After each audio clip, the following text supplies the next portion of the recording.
Call meeting to order. We ask Dr. Deegan to lead us in the pledge.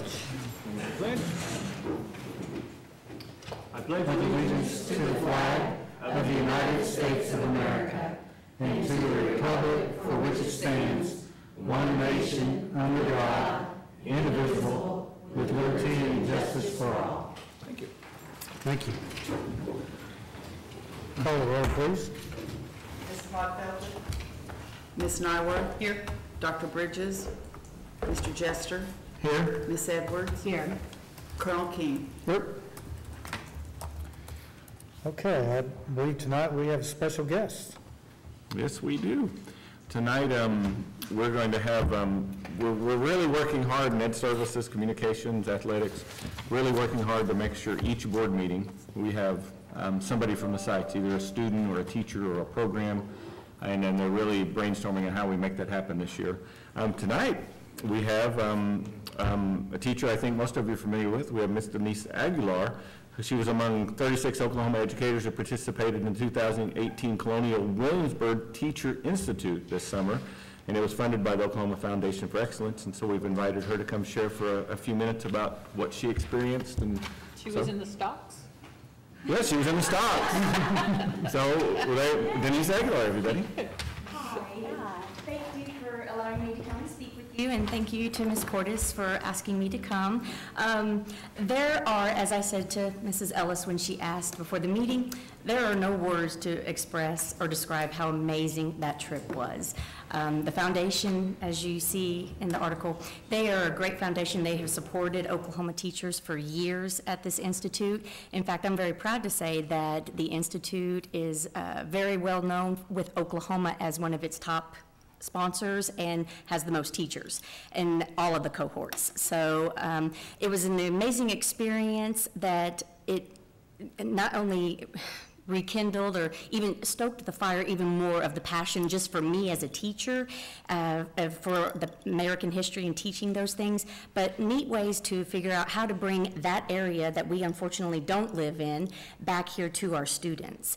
And they have some amazing neat new technology that they have for teachers like us that are not, of course, out on the East Coast, and I'm very excited to use that. They have interactive Skype interviews. They actually take them through archaeological digs. They can actually send you some of the pieces that they have found that we actually also as teachers got to delve into this summer, and they will send that to you, and then you can have a one-on-one with an archaeologist from Williamsburg. That's their specialty. The other is interpreters. That is their job, and they've been there for 25, 30 years, and they range from, of course, businessmen in colonial Williamsburg to slaves, and what they do after they've lost contact with their children that were taken away. That was probably the most emotional person that we actually dealt with, and she was an amazing actress. You can actually also request, and I'm excited that the lady that does Deborah Sampson, who was the woman who dressed as a man to fight in the American Revolution, she actually has been in Oklahoma before, and she is actually willing to come again, and she comes through on Colonial Day, which is sponsored by the foundation up at the state capitol for 5th grade. I wish they would do 8th grade, but it's still amazing. So all of that is just more close to home and brings it more to life, even though they're not right there. So, and then of course being able to collaborate with other teachers that have the same passion and learn some amazing new techniques. Our leader was actually a gentleman. He was from Arizona, but he was actually born in Zimbabwe, and so it was really neat to hear his accent. But he had some amazing activities, and he just retired from Mesa, Arizona. But it's just an experience that I cannot express how amazing it was, and I highly recommend anybody else that can have that opportunity to do it. And I know that we've had quite a few in Lawton Public Schools that have been able to do it, so that's great. They used to only do it just for 5th grade, and I was really happy when I found out they opened it up for 8th grade, and so that allowed for elementary and middle school to take part in it, so it was fabulous. How many people went this year? From Oklahoma? Yeah, or from Lawton. From Lawton, actually, I was the only one that I know of in middle school. Elementary, I'm not sure. But I do know that there were 7 of us from Oklahoma, and it was kind of a neat small world connection. One of the ladies that was from Edmond, her sister-in-law is Holly Lee, who is our choir teacher at Central. So that was kind of a neat connection. And then I had their nephew in one of my classes last year. So he actually was on the phone with us one time when we were showing her children and her nephew some things while we were out there. So, but we were very fortunate. The donors, not just the foundation, but they have donors that, of course, pay in and really believe in it. And Oklahoma is the #1. It has been since it started. That's what's amazing about it. It's very strong, and we're very grateful. And you have to write thank you notes, of course, because it's, you know, wonderful. And I had to write 20 thank you notes, and then you have to show proof that you've actually done that too. So they were nice, laid on my bed, picture, and here you go. So, but well worth it, totally. And I have to admit, in regards to that, I've never had this happen before. Seriously, about 3 weeks ago, I got a letter in the mail that was from one of the donors. It was a thank you note for my thank you note. And, and he just explained why they so passionately believe in donating still to the foundation and to send teachers. So, but I thought that was pretty neat. But it was amazing. So I would highly recommend anyone to go. So thank you for letting me tell you about it. Congrats. Thank you very All much. right, thank you. We had since school has only been in session for a few days, we had to find somebody who did something over the summer to come share about. None of our teams are underway, or they're underway, but, you know, everybody either had a game tonight, or so. Thank you, Ms. Aguilar, for coming in short. And I do want to tell you that you are welcome to stay, but nobody will be offended if you need to go. I appreciate it. My son has a soccer scrimmage. Okay. We have so few people that stay. That's the only Okay. special guest. Under item number 5, departmental reports. And departmental reports, it's a light fare for this board meeting. We just have the written reports that if the, and Colonel King, what we do is on the departmental reports, we provide a written update from each department, kind of gives the top 3 things they're working on at the time. And that's in the board, in the computer. It's on the digital agenda, but we don't go through every item. But if anybody has a question over it, then we have an opportunity. And so if the board doesn't have any questions, I'll move on. Okay. Okay, architect's report. Okay. On the architect's report, we do have an architect's report. We're doing it in a little different format. I talked to Mr. Miller. We had a meeting yesterday and the day before, I think. What he does, and I forwarded it to the board, I'm going to cut through the highlights, but once a month, we're going to make sure Corey is here in person to do an update, and then on the off weeks, he'll send us a written update. That way the board can have an idea, because we have so many projects going on at the same time. In addition to that, once the construction of Eisenhower starts and the safe rooms is now underway, we'll be having the CMAR here on a regular basis. So we'll have a construction manager report, architect report on a regular basis. But some of the highlights from what's going on with the architect on his report right now is just some things that, you know, Eisenhower High School, the window, it looks finished, the window project, it looks finished, and it's been finished, but there's been one small detail that they're trying to get through. It has to do with the keying of locks. They're pretty close to being there, and we'll be able to have final payment and substantial completion. That's been a good project. It's lasted a little longer than anybody expected. Lawton High is about 30% complete, if anybody has noticed. I don't know if anybody's driven. If you get a chance to go inside the building itself and go into the office, right next to the faculty bathroom, you'll get to see how the windows really look from the inside, and the classrooms, everybody is astounded. So everybody's very appreciative of that. So that's about 30% completed. Carriage Hills, Tomlinson, and Lawton High re-roofs are essentially about, and Tomlinson High, they're all pretty much complete, about 97% on Tomlinson Middle School.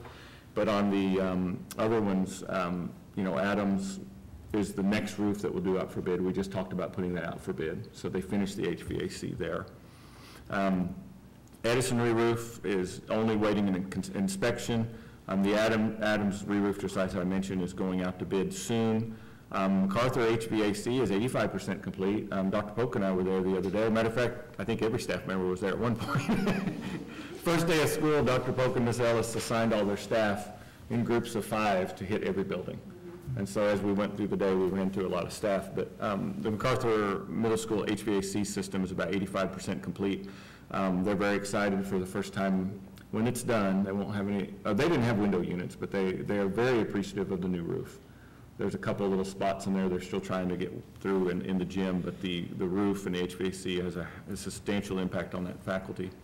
Woodland Hills, Lincoln, and Adams HVAC. Again, Lincoln is about 60% complete. Woodland Hills is about 95% complete. We're just wrapping up some details. Woodland Hills, both Woodland Hills and Lincoln ran into some challenges. Lincoln being a 110-year-old building, which I wish we could get the crew who built Lincoln to come back and build the rest of our buildings. They didn't have any foundation problems, but those are getting complete. And if you think about it, we have a tremendous amount of projects. MacArthur High School is about 90% complete on its windows. The impact of the Eisenhower High School windows and the Lawton High windows were not as dramatic at at MacArthur. But as MacArthur gets new windows, nevertheless, those windows were 50 years old. And so it's not as dramatic because they don't have as much glass, but it's pretty impressive. The other projects that are going to be coming up next, of course, are Douglas windows. Once we get some of these finished, and we'll be bidding those out, I expect this school year. Safe rooms, of course, we've got 7 on tap right now. Earthwork is now beginning. We just had our pre-construction conference. I say we, it was Miss Ellis and or Don McKeag who had that meeting, but everything's moving on track. So Corey will be here at the next board meeting for more in-depth questions. Okay. But I did forward that email to the board. Great. Okay, item number 7, report of the superintendent. Okay, under item 7, I just have 2 small items, not small items. I don't know if you all remember the last 2 or 3 years, we've had a couple items on the accreditation report that have been stubborn issues to address, but if you'll notice on this item, and I guess I should read the agenda item. Item 7 is the State Department of Education district accreditation status for 2018-2019. Every year, the State Department, as everybody probably expects, they audit us and make sure everything's in line with our curriculum. They do an accreditation status. You can have an issue. They can give you an area that you have, and you can have a year, 2 years to complete it. And we've had some areas that have really been difficult to address, but I hope everybody, as you had a chance to look at it, have noticed we have no deficiencies in any of our buildings. And I have to give the Ed Services team worked very hard. We had some buildings that have really struggled, but Dr. Polk and her team, I was in a meeting today where we talk about, for example, ELL students, and you know, ELL students, you come in, you don't know the language, and it's not your native language. She's got it down, and her team down to, we know we have 28 ELL students that we really need to focus on to get them to that point. So on a district of 15 or 14,000 students, they're actually down to the number of students by name who they need to identify. And so I'm impressed with the work they're doing. And that's a team effort. Any questions about the accreditation status? I was really pleased to see that. I think that's the first time since I've been on the board that we didn't have at least one deficiency. Typically, they weren't very serious, but right. There's still deficiencies nonetheless. So this is very exciting. Yep. Yep. I'm very proud of our team. Our principals, of course, the teachers, the principals, that's where the true credit goes, 100%. And I guess finally the students. But if anybody has any more questions about that, that's just good news. Item 7B, beginning of the year update. I just wanted to give a quick update, we have, and I'm going to kind of just think about what's going on in the district. We have Eisenhower Middle School bids. We have 7 safe rooms going into construction. We have the District Furniture and Technology Committee working on their plans and finalizing those. We have Carriage Hills, Tomlinson, Edison, Lawton High, MacArthur, Lincoln, Woodland Hills, Adams, MacArthur Middle School, MacArthur High School, Eisenhower High School, Lawton High. All of those projects, in addition to that, new textbooks coming in and all the remaining core subjects, and Ms. Jackson is ordering the new textbooks for the remaining subjects. All of that's happening right now simultaneously. So the gifted and talented. Yes, and in addition to that, we've got 52nd Street shut down, so Eisenhower Elementary School. is in Eisenhower Elementary School. Pray for them. You just have to try to get there in a Luby, helicopter. yeah, it's almost there. You backpack in from 67th Yeah, Street. it is crazy.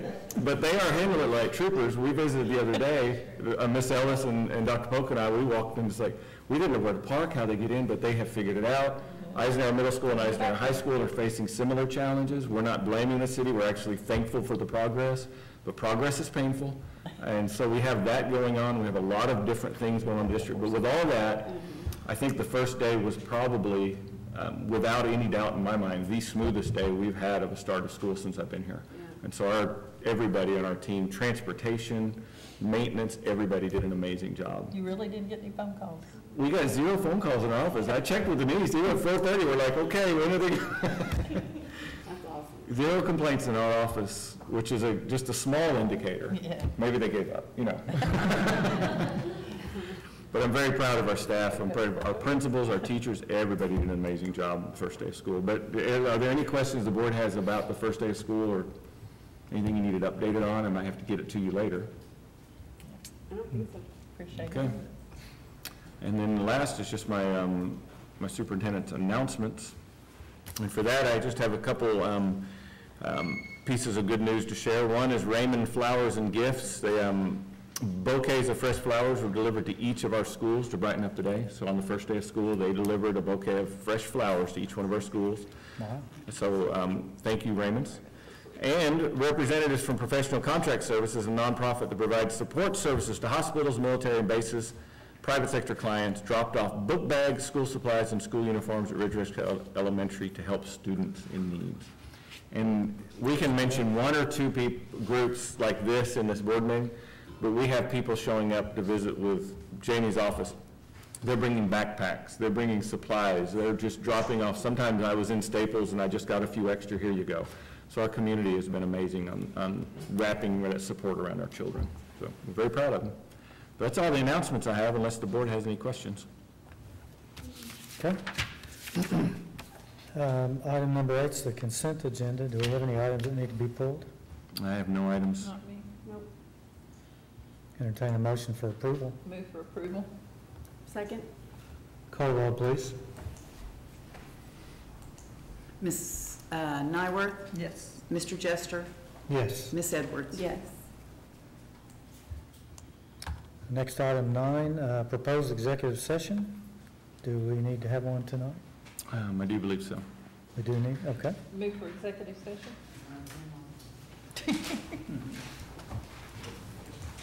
Did you second it? Who made the second. motion? She moved Okay. it. I'll second. Call roll, please. Ms. Nyworth? Yes. Mr. Jester? Yes. Ms. Edwards? Yes. Okay.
turn?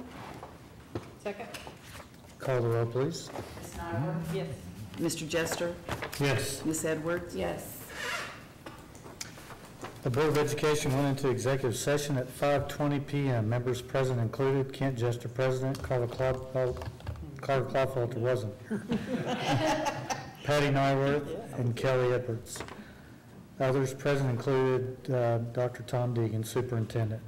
Items discussed included the employing, promoting, or receiving resignations of individual certified and support salaried personnel as listed on the certified and support personnel reports, the selection of business office coordinator. During the executive session, the board discussed these items and no other items, and no action was taken. The board returned to open session at 5:35 PM. This constitutes the minutes of the executive session. Would you change it to 5:25.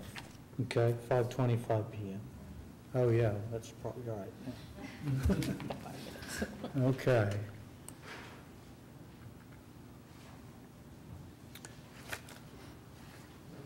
Superintendent's personnel report. Under item 13 for the superintendent's personnel report, I have item 13A, which is approval of certified and support personnel reports. Move for approval. Second. Call roll, please. Ms. Nyworth? Yes. Mr. Jester? Yes. Ms. Edwards? Yes. And for item 13B, I have the approval of selection of business office coordinator. And for that position, I recommend Carla Dewberry with a start date of 8/20/18. Move for approval. Second. Call roll, please. Ms. Nyworth? Yes. Mr. Jester? Yes. Ms. Edwards? Yes. Okay, item 14, new business. We do have new business tonight. We do have new business, we rarely do. And I, again, what have I done? Now this, what we have, new business, I received this late yesterday, not in time for the board meeting. We had a discussion over our Eisenhower Middle School. The first GMP for Eisenhower Middle School went out. It was basically earthwork, steel, fabrication, and some concrete, some of the major items that have to go, and what the plan was. That gives us an idea what the expenses will be going into the second GMP and whether or not we need to make any adjustments. Ms. Ellis was there, Corey Miller was there, and we had Crossland's representatives on the phone. What they discussed is that the largest part of the bid, which was steel, we're in a strange situation.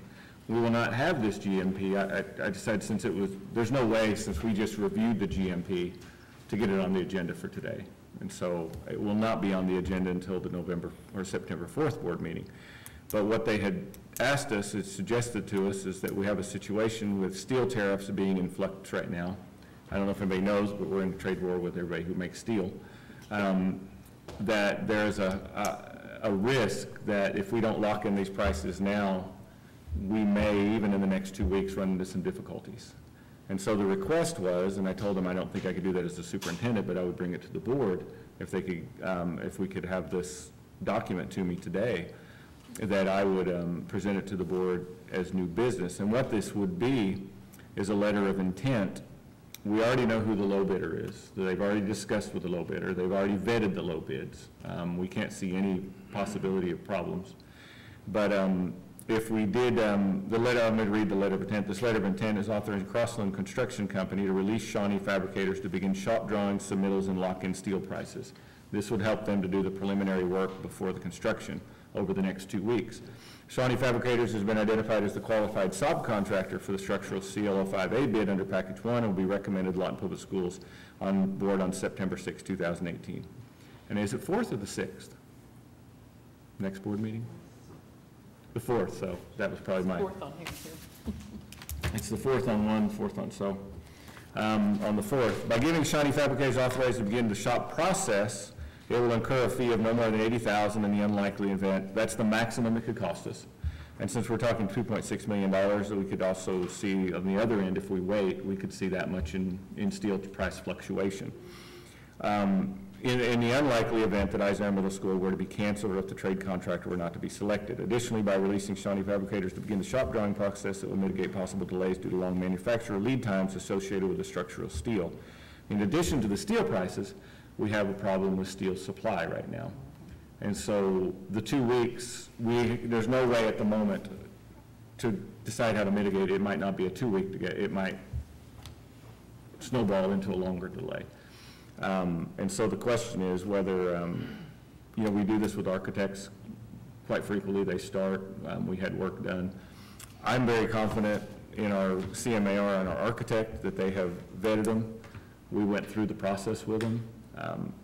I have no concern about doing this, but I wanted to make sure the board, I asked them, we need to know what the maximum possible cost. So this letter of intent would put us on the hook potentially for $80,000 if, for some reason, It all blew up. it all blew up.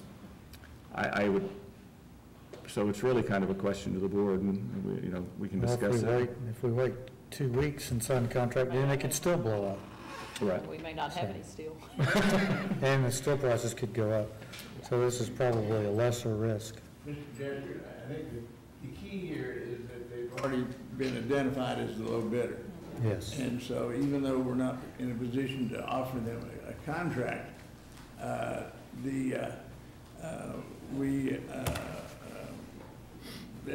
the ones who will be recommended as the low bidder. And so that's, in order to award a contract for more than, or spend more than $50,000, you're just doing it under a letter of intent as opposed to a contract here. I see no problem with it. I think we can Good. go forward. I'll Right. move for approval. I'll second. Call roll, please. Ms. Nyworth? Yes. Mr. Jester? Yes. Ms. Edwards? Yes. Okay, great. Next regular board meeting is Tuesday, September 4th at 5 p.m. here. Do we need to set any additional board meeting dates? We should approve. And do we have any board announcements? Nope. Okay, well, I will say that we entertain a motion to go into recess before we conduct the hearing. We need to vote on that. Mhm. Motion to approve. Second. Call roll, please. Ms. Nyworth? Yes. Mr. Jester? Yes. Ms. Edwards? Yes. Okay. We will recess for a few minutes so we can set up.